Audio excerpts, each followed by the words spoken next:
El mito es, como tal, es la expresión, claro, o sea, es la expresión de lo que somos. Es una expresión sobrecargada de sentido de lo que somos nosotros. Porque en el fondo, nadie puede conocer el Espíritu de Dios a Dios sino el Espíritu de Dios. Y nadie puede conocer al hombre sino el Espíritu del hombre, ¿no? Entonces, los mitos nos ayudan a conocer el espíritu del hombre y hay un aspecto del espíritu humano que es lo sagrado. Y cuando lo sagrado se proyecta sustancialmente, se convierte en Dios. Y ese es el origen fenomenológico de las religiones. No estoy diciendo que visto desde cualquier manera esto pueda ser así, pero visto desde la fenomenología de lo inaparente, de Hernán Inverso, de Michel Henry, de Jean-Luc Marion, este vendría a ser uno de los orígenes de las religiones en el mundo.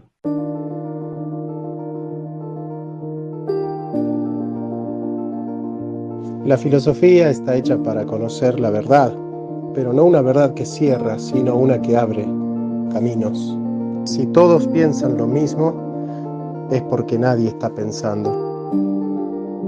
La verdad no es una cosa que se tiene, es un camino que se transita.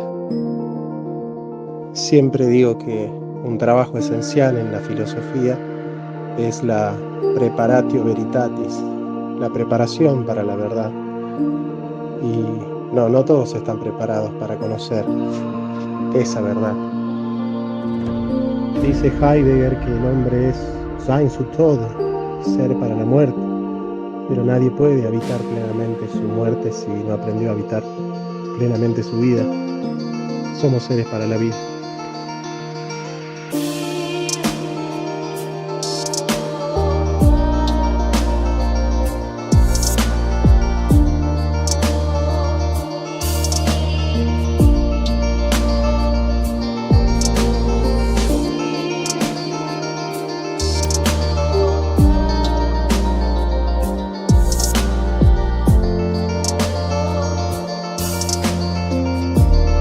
Una primera aproximación del mito es entender que mito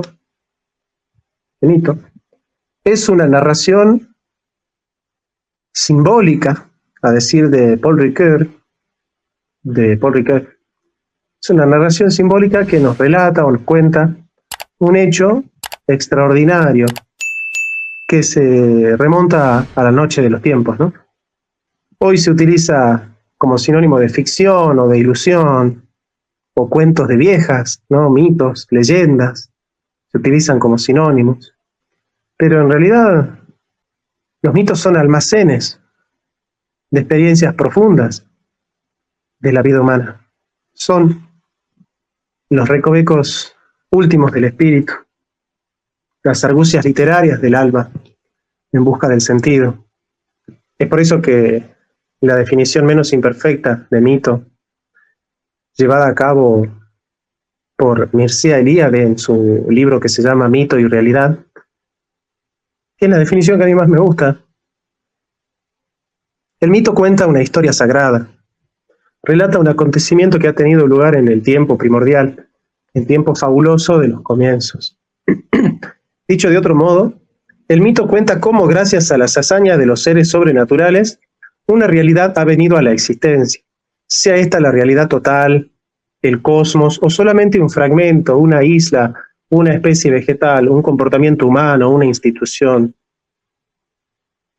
Es, pues, siempre el relato de una creación, genealógico. Se narra como algo ha sido producido, ha comenzado a ser.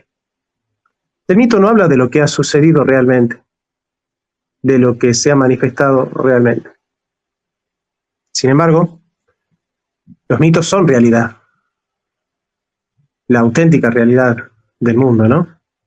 Entonces vamos a circunnavegar en estas definiciones del mito, no sin antes saludar a Jonathan. ¿Cómo estás, Johnny?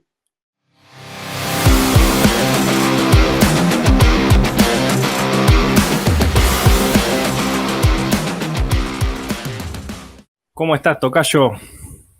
Bien, ¿vos? Che, gracias por la posibilidad, por el tiempo que me das para conversar un poquito este tema tan lindo. Así que nada, te sigo hace un montón. Has sido en un periodo de mi vida un tutor también para el acceso al conocimiento. Así que nada, te agradezco porque la verdad que es un privilegio poder charlar un poquito de este tema. Dale, amigo. Bueno, estamos circunnavegando en el concepto de mito. Yo tengo un concepto de mito mejor que el de Mircea Eliade, pero Mira, me parece más metafísico, ¿no? Para mí el mito es una expresión simbólica de la realidad más profunda del ser humano, que es la realidad tipológica, la realidad arquetípica y la realidad de los tiempos sagrados de lo eterno, es decir, del espíritu de las profundidades. Es decir, el mito lo que hace es explicar a través de una imagen cargada de sentido por un pueblo una esencia profundamente humana. o sea que el mito es algo muy bueno en realidad. Claro, no sé si lo llevaría esos términos de bueno o malo, en el sentido de esto de... El mito es, como Bueno, tal, es la expresión, claro, o sea, es la expresión de lo que somos. Es una expresión sobrecargada de sentido de lo que somos nosotros. Porque en el fondo, nadie puede conocer el espíritu de Dios a Dios sino el espíritu de Dios. Y nadie puede conocer al hombre sino el espíritu del hombre, ¿no? Entonces, los mitos nos ayudan a conocer el espíritu del hombre. Y hay un aspecto del espíritu humano que es lo sagrado. Y cuando lo sagrado se proyecta sustancialmente, se convierte en Dios. Y ese es el origen fenomenológico de las religiones. No estoy diciendo que visto desde cualquier manera esto puede ser así, pero visto desde la fenomenología de lo inaparente, de Hernán Inverso, de Michel Henry, de Jean-Luc Marion, este vendría a ser uno de los orígenes de las religiones en el mundo. Te hago una intro más o menos de dónde estoy parado yo, para que, porque a veces, aunque yo te vengo siguiendo, a veces puede ser que mucha gente, como yo también, le pase que a veces no pueda llegar a entender completamente el sentido de las afirmaciones que vos hacés, porque obviamente hay mucha profundidad y parcialmente puedo lograr tantear un poco eso, pero bueno, yo te cuento que yo nunca estudié filosofía. Yo estudié filosofía bueno, en el CBC, algo en la escuela también, autodidácticamente por necesidad de querer entender algunas cosas. Mi especialidad en realidad es la arquitectura. Yo soy arquitecto, no tengo tanto que ver con el palo de lo metafísico tanto, sino más bien por ahí de lo constructivo, de lo técnico. Pero sí, a lo largo de mi vida cristiana, hace 20 años, siempre tuve una curiosidad. Yo quizás hubiera sido filosofía una de las carreras que yo podía haber seguido, pero elegí otra. Y tempranamente en la adolescencia me picó el bicho por el Evangelio. El bicho, en este caso, sí, el Espíritu Santo. Y bueno, a partir de que desde la adolescencia empecé a ir a la iglesia y entendí la realidad de Dios, quise entender un poco más en profundidad su realidad. Y eso me llevó a la apologética, a la teología, y con el pasar del tiempo, bueno, después de haber leído varios libros, lo que pasa que lo que yo leía tenía un calibre más fundamentalista, me parecía el mito como algo malo, como algo que podía llegar a dañar mi espiritualidad, como algo que era extraño al Evangelio, a la Biblia. Y sin embargo, después de casi 12 años, 13 años de ser creyente, dije, no, basta de patear las dudas para adelante, patear estas emociones que siento respecto al conocimiento a un futuro lejano y vamos a abordarlo. Y ahí empecé a estudiar la Biblia de otra manera, escuchando y prestando un poquito más de atención a aquellos que decían cosas que en ese momento yo entendía que eran raras. y empecé a ver que para entender el conocimiento de la Biblia, o cómo los autores de la Biblia entendían la realidad, tenía que leer cosas extrabíblicas. No solamente libros apócrifos, sino libros históricos, cosas romanas, cosas griegas, cosas cristianas que por ahí no estaban en la Biblia. Hasta que en algún punto tuve que decir, bueno, el conocimiento mitológico es inherente a la Biblia en algún punto. ¿Eso es afirmativo? Y son los preámbulos de la fe. Sí, para acceder a la revelación vos necesitas primero aceptar algunos principios. La existencia de la realidad, el hecho de que podemos conocerla, nuestra capacidad cognitiva, aceptar el tiempo y el espacio como a priori ónticos. Digamos, hay algunas condiciones, ¿no? Para que la revelación se torne inteligible. Es decir, si yo parto de la concepción budista de que todo es un sueño de Vishnu o de Shiva o de Krishna o del señor Chaitanya, bueno, seguramente que mi manera de inteligir la revelación bíblica, bueno, no vaya por los carriles donde normalmente va la teología cristiana, ¿no? Eso no significa que ni que sea ni mejor ni peor interpretación, pero sería distinta a los cánones normales de la tradición occidental del cristianismo. Claro. Y en algún punto, ya que sacase el tema de los sueños de los dioses de otras culturas, ¿no se podría decir en algún punto que la realidad, aunque tenga la ontología que le estamos atribuyendo para el supuesto de la revelación, sea un sueño del Dios creador en algún punto? ¿O es una metáfora más bien, quizás?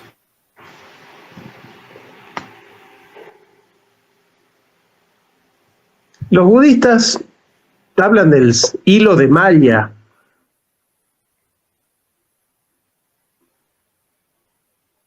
Una proyección ilusoria de la mente, de la conciencia individual, que para poder desear, para tener un ego y una voluntad, se edifica a sí misma en un mundo que contiene cosas que están ahí afuera y que nosotros podemos tener y poseer, ¿no? Y bueno, y el nirvana llega cuando nosotros nos damos cuenta que en realidad todo eso no existe, que es un sueño. Pero no es la metafísica que es más consonante con el cristianismo. Yo no sé qué es la realidad desde todos los ángulos, menos desde ese ángulo. Además, si la realidad es un sueño, yo no podría afirmarlo tampoco porque yo sería parte de ese sueño. Sería tan poco creíble. Así que bueno, claro. Si me preguntas si la realidad es un sueño o no, la verdad que no lo sé, pero si me preguntas si esa concepción es consonante con el cristianismo, al menos con el cristianismo tal como lo conocemos nosotros, no. Claro, porque la revelación implica una realidad que tiene ciertas leyes, digamos, ¿no? Que serían las leyes naturales. Más que nada por el tema de la creación. Claro. Crear es hacer algo existente y existir es estar afuera de la mente. Entonces, un saludo cordial al querido Edgar Mancini. Bueno, últimamente lo que pasa en los comentarios del canal y de los otros canales es como que hay un divorcio muy grande, ¿no? Del contenido que se está dando con lo que sucede en los comentarios. Ay, Walter está hablando de Milei, ¿viste? Es como que... No le dé bolilla, vamos al nuestro, ¿no? No, lo que te digo es que a veces uno pierde el placer, ¿viste? De leer los comentarios porque dice, bueno, ¿hasta qué punto la gente que escucha está interesada en conocer la temática, ¿no? Claro. Yo tenía la intención... está tocando, ¿no? Pero bueno, yo creo que Edgar, y yo veo que Edgar está ahí en el vivo, siento que vale la pena hablar. Bueno, Y- por lo menos uno. No, él, varios. Israel también, Ángel, hay muchos, pero Edgar siento que está ahí, escuchando lo que se dice. Bien. También Nisebel, también, Esteban, bueno, ahí está Carlos también. A mí lo que me pasa un poco con este tema del mito es que, bueno, yo al abordar la Biblia, al leer libros, como no sé si lo conoces, El ocaso de los incrédulos, no me acuerdo el autor ahora, pero es un libro bastante gordito, es una especie de sistematización de la apologética, que es del año 80 y pico más o menos, que fue lo primero que leí respecto al tema. Obviamente era un libro que fomentaba el creacionismo de la Tierra joven, bueno, esta teología más literalista, digamos, la cual yo escribía por mucho tiempo. Y me pasó que con el tema de los mitos, yo veía y yo justificaba en mi mente, digo, yo quería sostener el literalismo, ¿no? Entonces yo decía, bueno, hay mitos en Sumeria, hay mitos en Egipto, hay mitos en otras partes, en otros continentes, y son muy parecidos a los de la Biblia, pero el de la Biblia debe ser el suceso primero y todos los demás, bueno, vinieron después. Después me fui dando cuenta en realidad que había como una retroalimentación cultural en los mitos, que todas las culturas hablaban en ese lenguaje simbólico, que el propio lenguaje te implica de alguna manera una especie de mecánica por la cual el mito en algún momento tendría que llegar a ser como herramienta de transmisión de información, de valores, de organización social, etc. Y eso me llevó a reflexionar sobre mi vida cristiana, sobre la Biblia en sí, en tanto contiene en algún punto mitología. Y eso en algún punto me llevó también a una crisis, ¿no? Pero creo que al día de hoy, varios años después, creo que mi arca sigue flotando por la gracia de Dios. Y he encontrado, digamos, si te lo digo así, en el mito algo bueno, digamos, ¿no? Algo bueno para mí, no solamente útil, sino algo que me ha ayudado, bueno, voy a redundar en la utilidad al final, pero me ha ayudado a ver un poco más profundamente la realidad de Dios, la vida cristiana, y no sé cómo, bueno, vos como filósofo, yo después voy a agarrar este video y lo voy a pasar a mi podcast, porque bueno, viste que acá tengo el panel del podcast mío, que es la Biblia y la palabra de Dios, donde trato de abordar todas temáticas que tienen que ver con cómo yo descubro la palabra de Dios, cómo me acerco y me relaciono con Dios. Y bueno, quería preguntarte si puedo desarrollar un poquito, porque por ahí en mi canal algunos no te van a conocer. ¿Cómo fue tu experiencia con la filosofía y con el cristianismo? ¿Cómo llegaste al cristianismo y cómo llegaste a la filosofía? Antes de poder profundizar un poquito más en esto del mito. Sí, te lo hago breve para que no quede muy desconectado lo que ya venimos desarrollando con lo que vamos a desarrollar. El paréntesis, si es muy grande, va a ser muy abrupto el corte. Bueno, yo soy filósofo, no sé, no soy filósofo. Sí. No, es... A ver,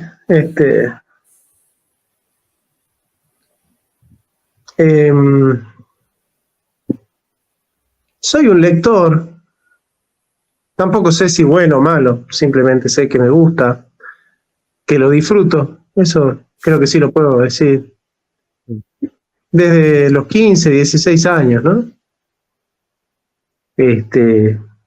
Todo lo demás para mí es una farsa, esto, que el escritor, el filósofo, eso. Y después, nada, con la religión hay una relación patológica, ¿no? Y es que la religión me promete una mejor persona y me hace una peor persona. Porque en nombre de la religión suelo sentir y pensar cosas que no pensaría ni sentiría de otra manera, ¿no? Y siento que cuando estoy lejos de Dios soy más cristiano que cuando estoy cerca de ese Dios de la religión cristiana. me he sentido mucho mejor persona siguiendo a Nietzsche que creyéndome cristiano. Así que creo que en el mundo del cristianismo lo peligroso es que se justifica cualquier tipo de maldad en nombre de la verdad, en nombre de la palabra, en nombre de la verdadera religión, en nombre de la justicia, en nombre de Dios.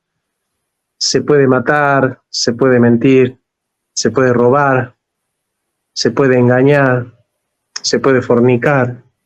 ¿No? Así cuando en el nombre de Dios el cristianismo suele pretextar cualquier aberración, nada, como decía Gandhi, ¿no? Si lo peor que hay en el cristianismo son los cristianos, ¿no? Lo dijo, sí. Así que si no yo fuera si no fuera por los cristianos, yo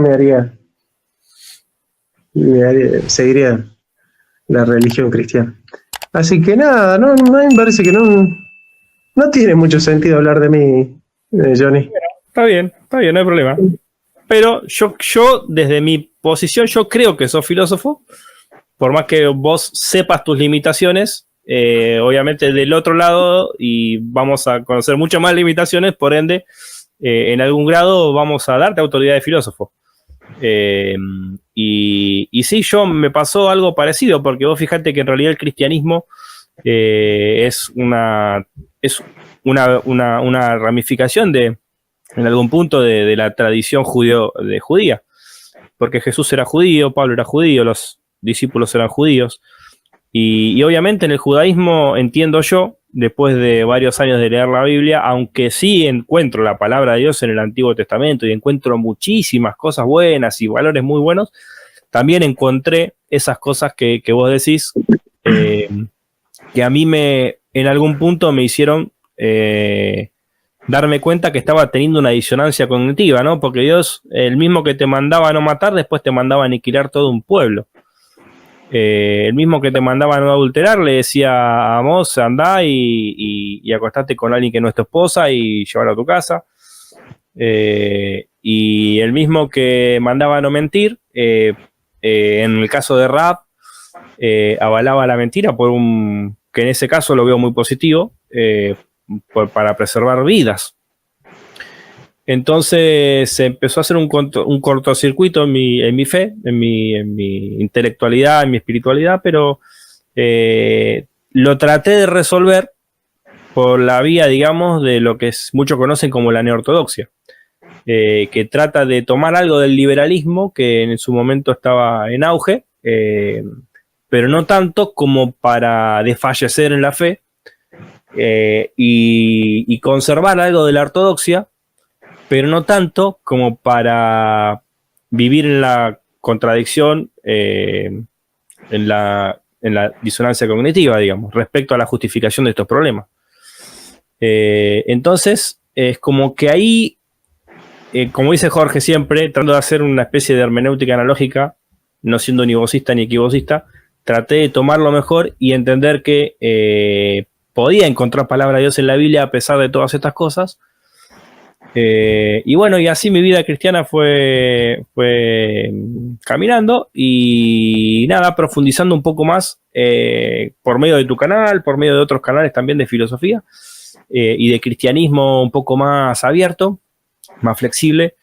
Encontré esa relación de la filosofía con la fe, que a mí me hizo entender que a veces la imagen que presenta la Biblia de Dios también es una imagen construida por el hombre, que a lo largo de la historia vamos descubriendo que muchas cosas en esa construcción le pifiamos, justamente como las que decía. Y en ese error nos vamos descubriendo a nosotros, a nuestra miseria, a nuestra necesidad de seguir creando un modelo que nos perfeccione y que realmente nos sea útil para no atravesar la vida de una manera tan devastadora, no solamente desde lo existencial, sino también de lo espiritual, ¿no? Claro. Entonces, bueno, es ahí donde entendí que el mito era algo muy útil porque le daba sentido a la realidad del ser humano. Por lo menos un sentido quizás no sé si en su momento, cuando se han desarrollado los mitos, realmente el ser humano tenía ese sentimiento de que era funcional en el ámbito, digamos, ecológico, como su medio ambiente, y social, como de su comunidad. Y no sé si sentía lo mismo que siento yo, quizás, cuando yo siento que hago el bien por el bien mismo, porque estoy agradando a Dios. No sé si sentiría lo mismo, pero creo que es una primera aproximación al conocimiento de Dios en algún punto, y al conocimiento de su voluntad, porque al fin y al cabo el sentido de la vida es, el reconocer el sentido de la vida es el reconocer la voluntad de Dios, y Él es el creador. Entonces, bueno, hay el mito con eso, cómo lo... Creo que se empata bastante. Sí, el mito no otorga sentido, lo descubre. Lo devela en el sentido de la aletheia, ¿no? De desocultar. Nosotros somos, dice Ernst Cassirer, somos seres simbólicos, porque lo que marca el sentido de nuestra vida es una imagen cargada de sentido. Eso es un símbolo, ¿no? Es una imagen cargada de sentido. Y el mito es la narración que explica el sentido de esa imagen. En particular, en el hombre habita la imagen de lo sagrado. Es decir, el hombre puede instrumentalizar para su vida casi toda la realidad, pero para que exista la mediación de la técnica, que es la instrumentación de la realidad para la subsistencia o para el conocimiento, también tienen que existir realidades intocables, es decir, que no tienen la potencia de ser instrumentalizadas. Y esa realidad Heidegger la llama en Carta sobre el Humanismo lo sagrado. Lo sagrado es una experiencia humana. Tukú no es patrimonio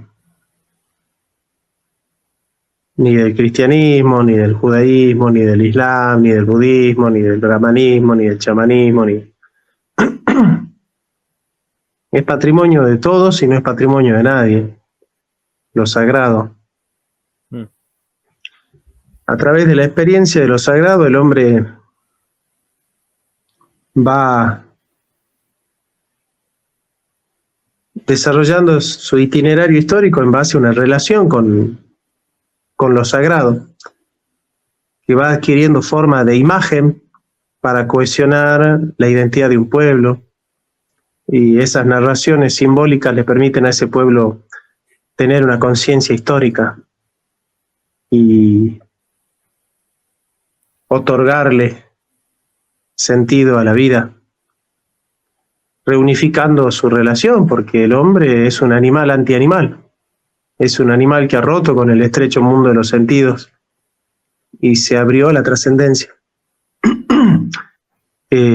A través de la vivencia de lo sagrado, el hombre puede suturar esas fracturas, la fractura consigo mismo, la fractura con los otros seres humanos, la fractura con la trascendencia, la fractura con la naturaleza. Entonces el símbolo le permite al hombre suturar esas heridas. Y cada pueblo tiene su propia historia con lo sagrado, tiene sus propias imágenes, tiene su propia identidad, tiene su propia peculiaridad en su relación con lo sagrado. Y así se van construyendo los textos sagrados, que son son la apostátasis de esa relación con lo sagrado. Y si yo te lo pongo así, bueno, voy a decir la herejía que todo el mundo está esperando, porque claramente acá hay el 90% de la gente que viene a mi canal viene a escuchar la idiotez del día o la herejía del día, ¿no?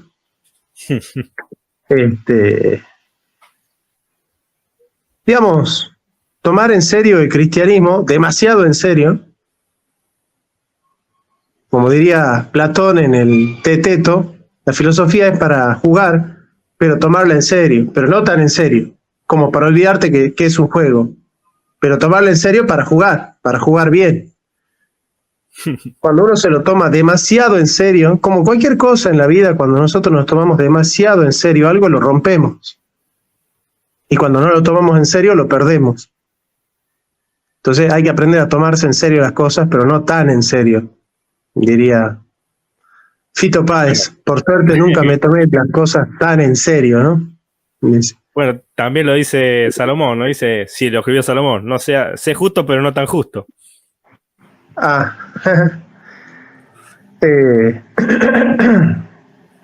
Bueno, escúchame. y para que ahí ya Dale, termino.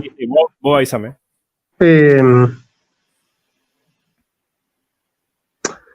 Decir,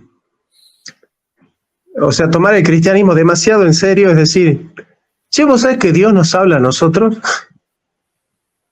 ¿Vos sabés que Dios nos quiere a nosotros? ¿Vos sabés que Dios nos privilegia a nosotros, nos prefiere a nosotros? Y hay que ser un poco idiota para pensar que Dios habla solo con vos, o solo con los de tu iglesia, o los de tu denominación, o los de tu cultura, o los de tu ciudad, o los de tu país, o los de tu religión, o los de tu... ¿De verdad crees que Dios no habla con? ¿De verdad crees que Dios no los ama, que Dios? Así que bueno, te escucho. No, está interesantísimo. Me pasa también de que... uy, ¿se fue, no? Te fuiste esto.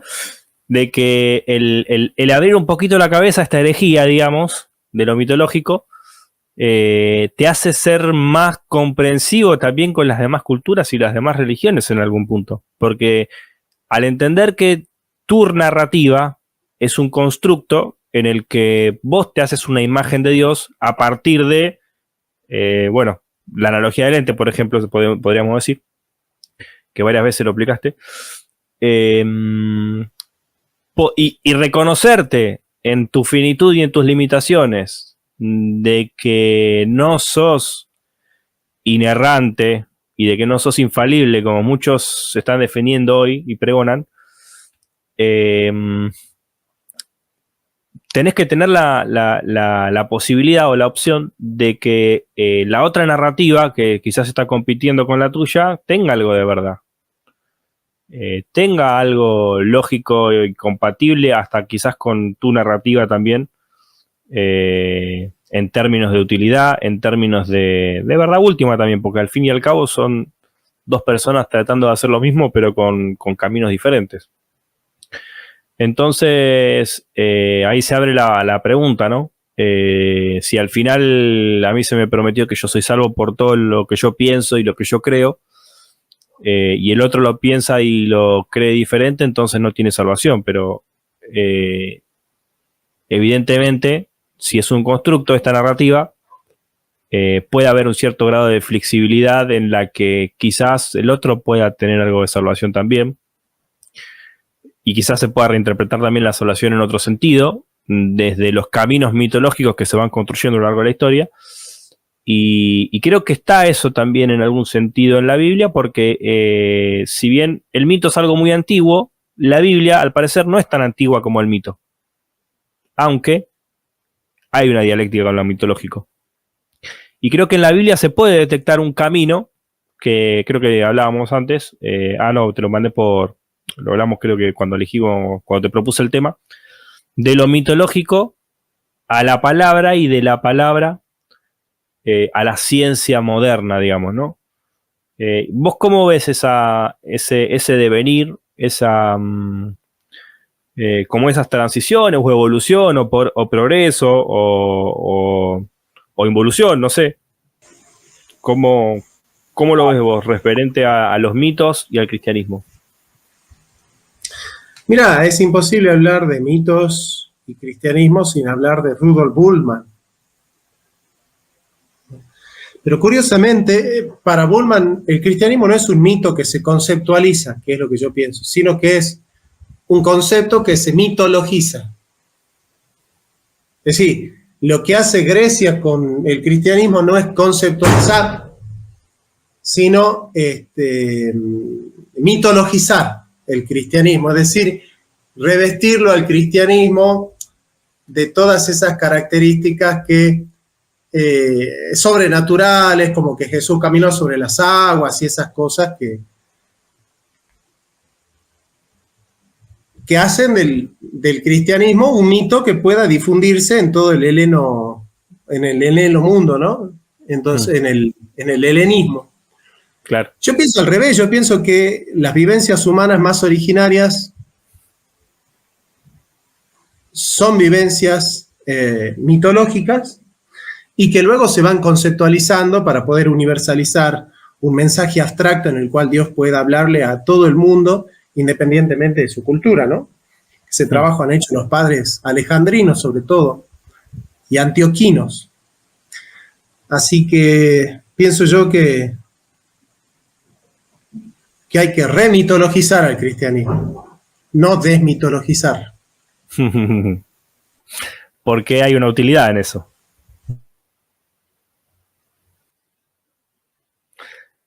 Justino Mártir es uno de los que... No me gusta hablar de utilidad, porque la utilidad tiene que ver con la técnica, ¿no? Yo soy heideggeriano. Sí, a ver. No me gusta hablar de utilidad. Las cosas no son valiosas. No son valiosas cuando son útiles. Son valiosas cuando son valiosas. ¿Se entiende? Sí.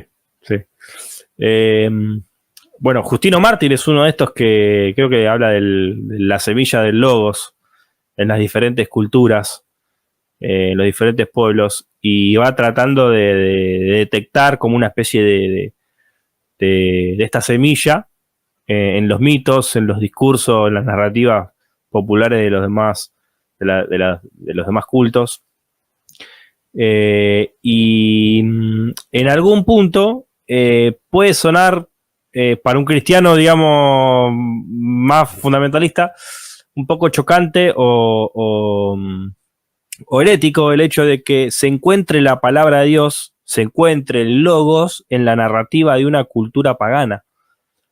Sin embargo, evidentemente, Justino, que es uno de los, no sé, no me acuerdo si era padre apostólico o padre de la iglesia, pero de alguna manera es lo que está diciendo, es que hay palabra de Dios en los demás pueblos y naciones, que Dios también se ha revelado a otros pueblos, que en realidad nosotros, visto desde la postura nuestra, digamos, o que estamos tratando de abordar, es que tanto el cristianismo como los otros pueblos han tenido un constructo que en alguna medida se ha hecho afín al sentido verdadero, digamos, de la vida entendida como una creación de Dios.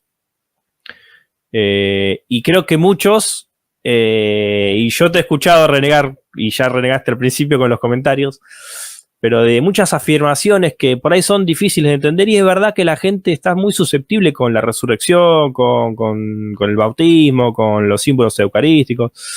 Está como muy sensible con definiciones etimológicas casi, pero después los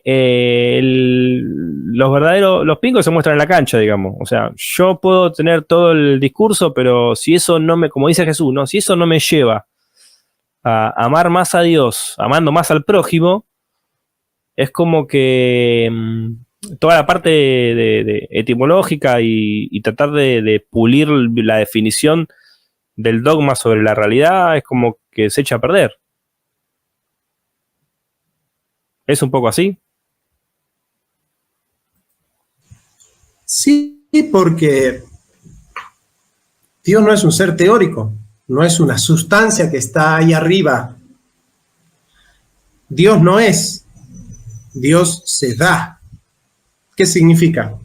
Según la interpretación que hace Walter Benjamin del Mesías, no es una cosa, no es un alguien o algo, es un acontecimiento. Heidegger diría, es una Ereignis, es una manifestación de lo sagrado. Lo sagrado sin Dios, lo sagrado en el hombre, diría Walter Benjamin, ¿no? Eh, Aguardá. Sí, Che, tranquilo, Nico, tranquilo. estoy en vivo, Nico. Ya después hablamos. Dale, dale.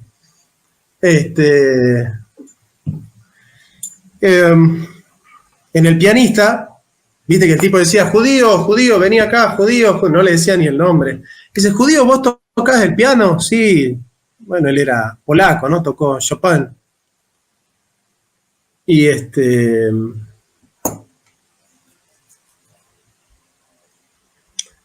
y en ese momento no había ni un nazi ni un judío. Ese momento era el momento de lo sagrado.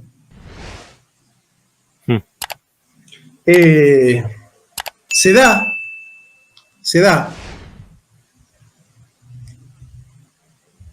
Yo no amo al prójimo porque Dios existe.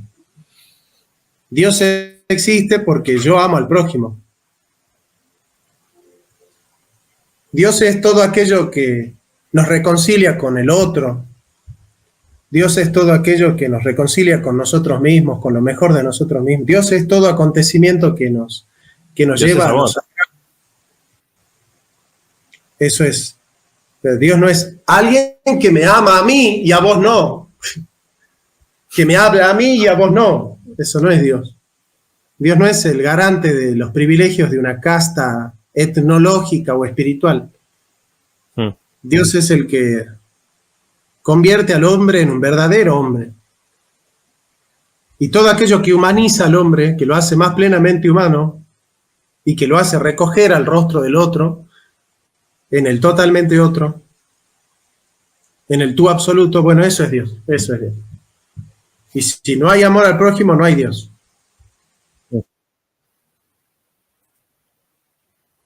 Tal cual. Volviendo al tema de las transiciones, ¿cómo podríamos definir o aproximarnos a esta evolución, digamos, del mito, el logos y la ciencia? ¿Cómo lo ves eso? ¿De qué, perdón? También. Definir un poquito, creo que el mito está bastante bien definido, más o menos ya lo definiste bien, pero después aparece el concepto del logos, que hablamos un poquito ahí de Justino Mártir, qué sé yo, y también de la ciencia, o sea, ¿qué evolución, digamos, en sentido técnico, filosófico, se puede decir respecto a eso? Mito y logos. Mito, logos y ciencia. Lo que pasa es que no hay un paso del mito al logos, ese es un invento de Wilhelm Nestlé de 1813, en un libro que se llama Von Mythos zum Logos. Todo logos tiene un mito detrás. Toda conceptualización está basada en una cosmovisión, porque la ciencia no da sentido, la ciencia da poder. Da poder, articula la existencia y da poder. El hombre es un ser individual y necesita proyectar su vida en base a un proyecto, y ese proyecto necesariamente es cosmovisivo, es decir, necesariamente es universal. Surgen necesariamente las narraciones simbólicas, que son las que de alguna manera articulan el sentido de la vida a través de mitos que adquieren sentido por una historia que cuenta un pueblo, y esas narraciones simbólicas se convierten en mitos o en religiones. El mito que se conceptualiza se convierte en filosofía, y en la religión que se conceptualiza en teología. Occidente es en la cultura de la vista es un horizonte conceptual, es decir, contemplativo. Surgen los dioses del cielo, que son aquellos dioses que garantizan la existencia del espíritu sobre la materia, de ahí surge una visión ascética de la vida. El cristianismo, basándose en la introducción del neoplatonismo en la cultura semítica, que es una cultura de una ética material de la alteridad radical, y en esa misión el cristianismo se convierte en una teología, la teología en una cultura, y la cultura en un estado y en un imperio. Y ese imperio utiliza la ciencia para dominar y para controlar y para someter a la gente, a los pueblos, a la naturaleza y a Dios también, ¿no? Sujetar a Dios con su teología.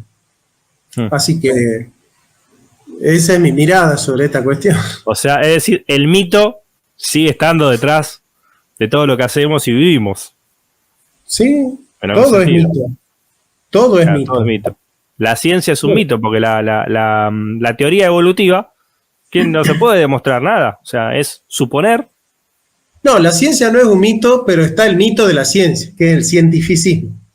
Claro. Eso es. Claro, la ciencia no es mito porque implementa un método, qué sé yo, pero la construcción de teorías vienen dadas también por la posibilidad creativa del hombre, o la capacidad creativa del hombre.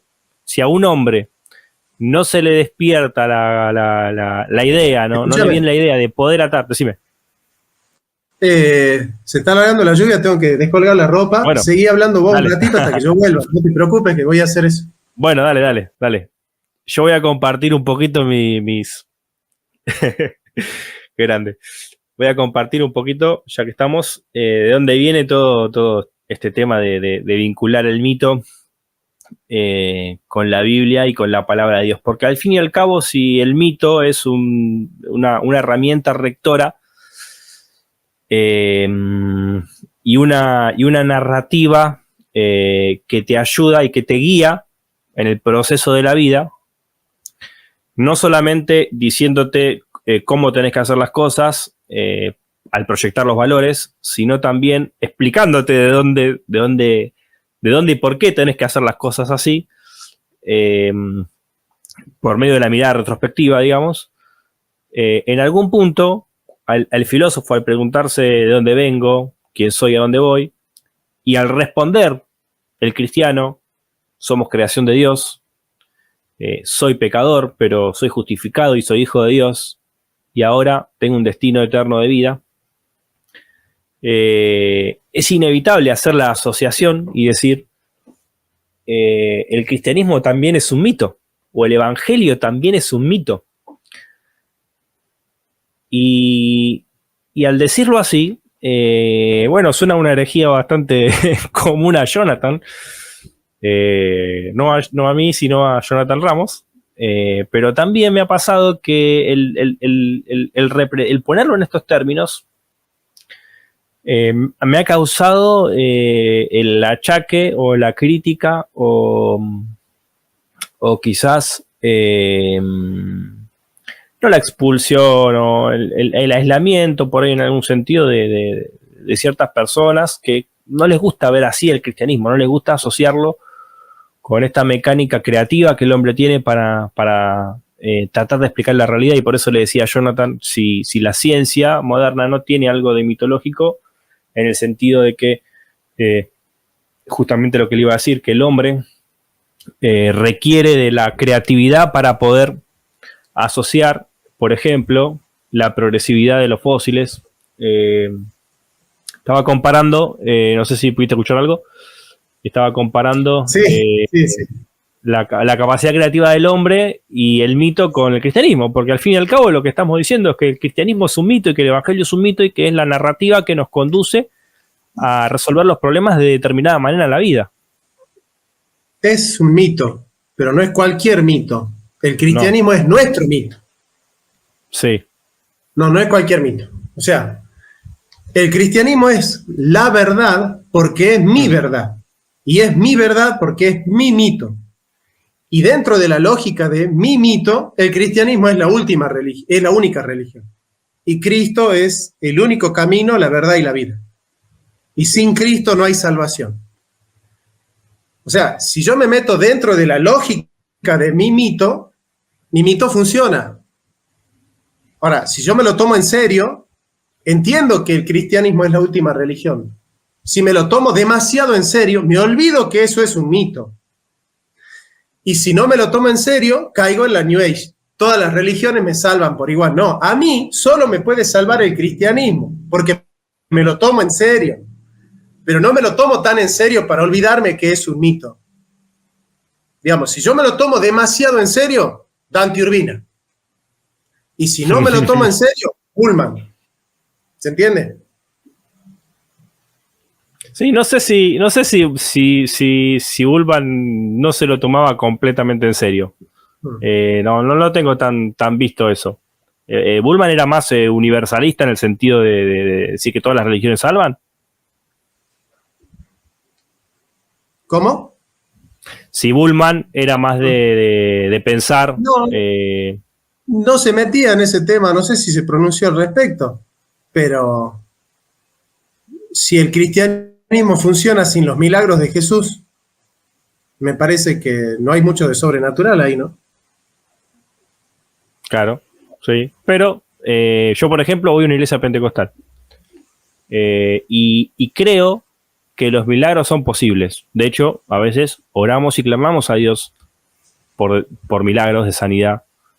Obviamente, a mí lo que me pasa es que al tener una mentalidad un poquito más racionalista, no pido por ciertas cosas, como piden otros por ahí. Que por ahí sí son una mentalidad, quizás una forma de concebir la realidad donde Dios interviene todo y puede hacer lo que quiere, que obviamente yo también lo creo, pero no estoy seguro de que Dios quiera hacerlo constantemente.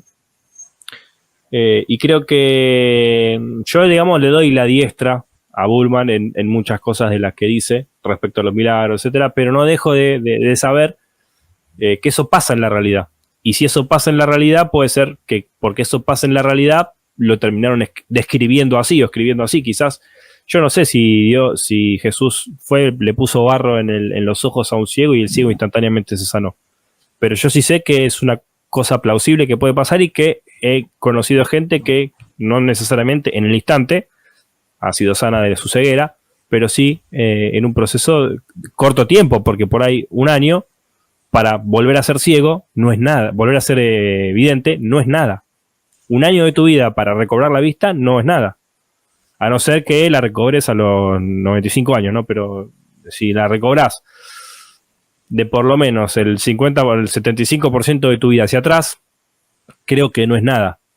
Entonces, el reducir esa realidad a un relato del instante que no puede demorar más de un minuto, porque necesita cargar un contenido específico de valores y de enseñanzas, te va a requerir, lógicamente, promover o narrar la instantaneidad del milagro. Entonces, yo creo que yo oro por los milagros posibles, digamos, en ese sentido, ¿no? Mira, yo pienso que tu concepción del mito y de estas cosas todavía es muy occidental,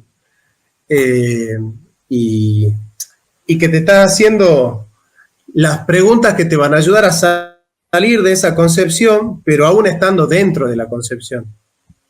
Es decir, estás mirando hacia afuera, estás haciendo preguntas que te llevan afuera de Occidente, pero todas tus respuestas están adentro de Occidente. Claro, sí. Es por eso que es como que siempre me quedo con el sabor de decir, bueno, ahora va a ser la pregunta que tiene que hacer, y la intuís, pero no la ves porque estás en la lógica todavía, esa lógica iluminista, claro, conceptual de Occidente. Yo te propongo que hagamos un segundo encuentro donde ya podamos tener otra lógica de razonamiento, no tan occidental, no porque Occidente me moleste, sino porque me parece que esta temática vista desde Occidente es verla muy parcial. Entonces me parece que verla desde una cosmovisión simbólica que nos permita contemplar la unidad trascendental de todas las religiones, es tomarnos más en serio el mito cristiano. Solo nos podemos tomar en serio el mito cristiano si entendemos que es un mito. Ahora, el mito cristiano es serio y es verdadero no porque es un mito. Porque es un mito, no me lo tomo tan en serio. Pero ¿por qué me lo tomo en serio? Porque es mi mito. Ahora, mito no es mentira. El cristianismo es la verdad. Es mi verdad. Y yo me salvo con Cristo. Porque ese es mi mito. Sin Cristo yo no me voy a salvar. No me puedo salvar sin Cristo. ¿Se entiende? O sea, es tomarlo en serio para poder encontrar el sentido. En busca del sentido. Pero no tan en serio como para creer que Dios me quiere más a mí que a los de otras religiones. No, me lo tomo en serio a Cristo, pero no soy tarado. Yo no pienso que Dios ama más a los cristianos que a los budistas o a los musulmanes. No pasa por ahí. No hay, o sea, no voy a establecer una mirada cristiana en base al etnocentrismo que se justifica por la teología. ¿Se entiende? Entonces, me parece que para no quedarnos con las ganas, porque la charla estuvo buenísima, adentrarnos más en este tipo de análisis, ¿viste?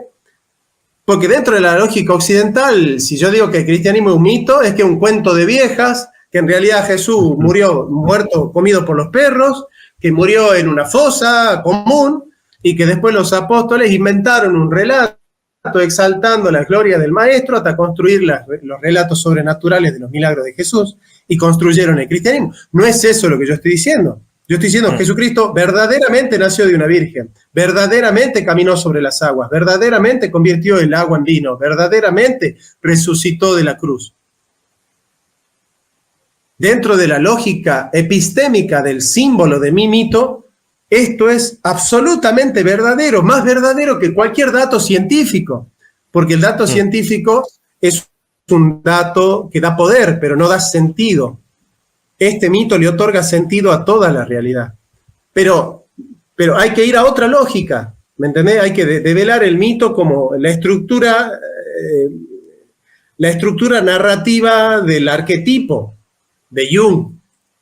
O sea, llevarlo al mito a las realidades profundas de la espiritualidad humana.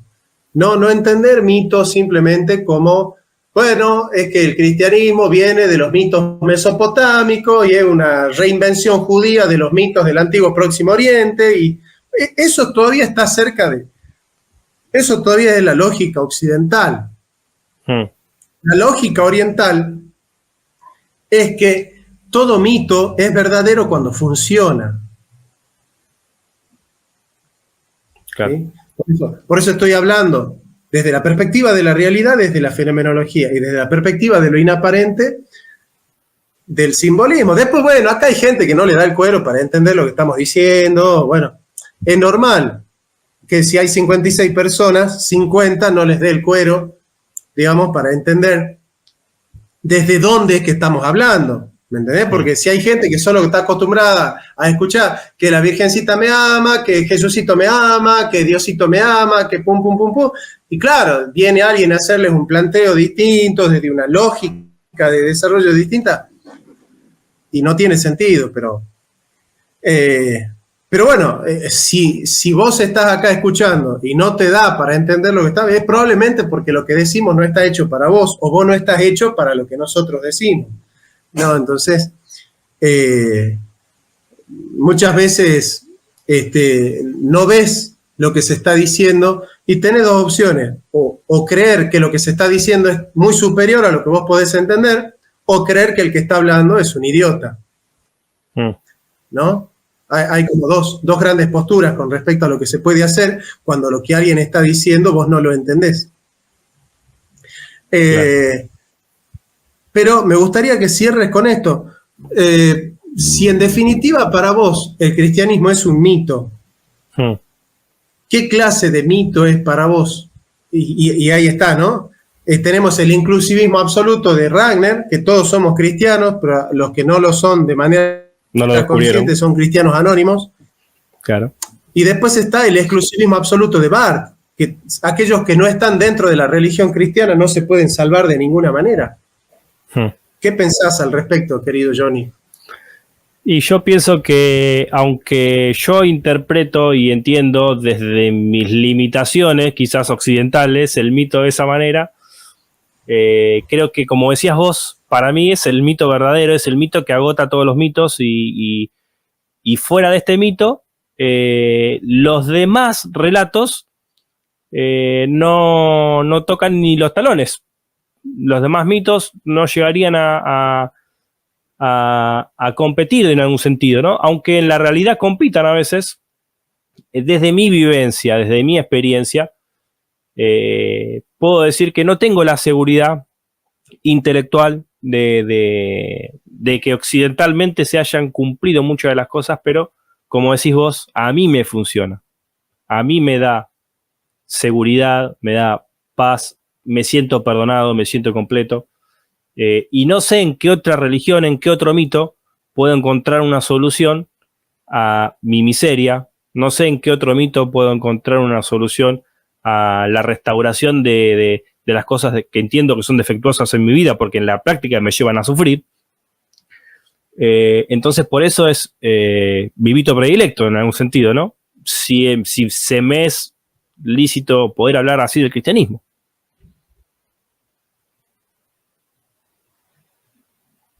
Eso es lo que me pasa. No podrías hablar de otra manera. Bueno, amigo, me gustó mucho la charla, la disfruté mucho. A mí me encantó, me encantó. La próxima, entonces, cuando se pueda, lo vas a abordar vos, todo ese quilombo del pensar el mito como realmente tiene que ser pensado, me parece, desde el oriental. Así que yo te haré preguntas, como ahora, y vos me irás corrigiendo y me irás llevando para entender un poco mejor la realidad. Bueno, la realidad, sí. Amigo, te mando un cordial abrazo y Gracias espero por el que nos tiempo, podamos volver a encontrar, Johnny. Vale, seguro, seguro. Gracias, querido. Gracias. Bendiciones.